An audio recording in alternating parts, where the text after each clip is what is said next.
अस्सलामुअलैकुम बच्चों। प्यारे बच्चों, आज का आपका ये अंजुमन माशाअल्लाह बहुत ही कामयाब रहा। ये महीना कौन सा चल रहा है? अगस्त। ये महीना बहुत ही ख़ास महीना है हम हिंदुस्तानियों के लिए।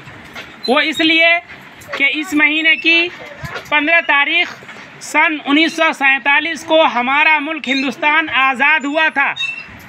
क्या हुआ था? आज़ाद हुआ था। उस तारीख को हम लोग यौम आज़ादी के नाम से जानते हैं। किस नाम से जानते हैं? यौम आज़ादी के नाम से जानते हैं।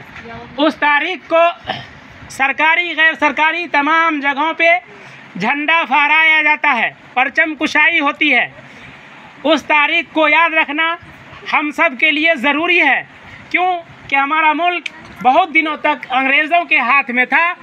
अंग्रेज़ों से हिंदू, मुस्लिम, सिख, ईसाई ने सब ने मिल कर के कंधे से कंधे मिला कर के आज़ादी लड़ी, आज़ादी की लड़ाई लड़ी, तब जाकर के हमारा ये मुल्क क्या हुआ?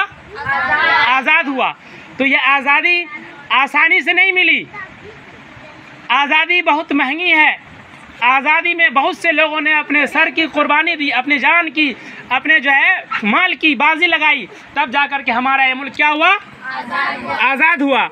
तो इसलिए इस आज़ादी को भी याद रखना है और आज़ाद कराने वाले लोगों को भी याद रखना है।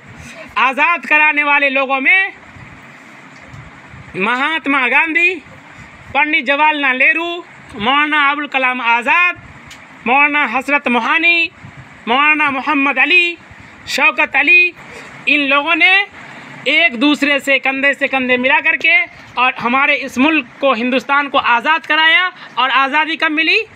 15 अगस्त 1947 ईस्वी को। तो आज के इस प्रोग्राम का ये पैगाम है कि हम आज़ाद कराने वाले लोगों की तारीख़ को याद रखेंगे, चाहे वो हिंदू हो, मुसलमान हो, सिख हो, ईसाई हो, और उसको किताबों में भी पढ़ेंगे और अपने छोटे बच्चों को भी बताएंगे इंशाअल्लाह। ठीक है।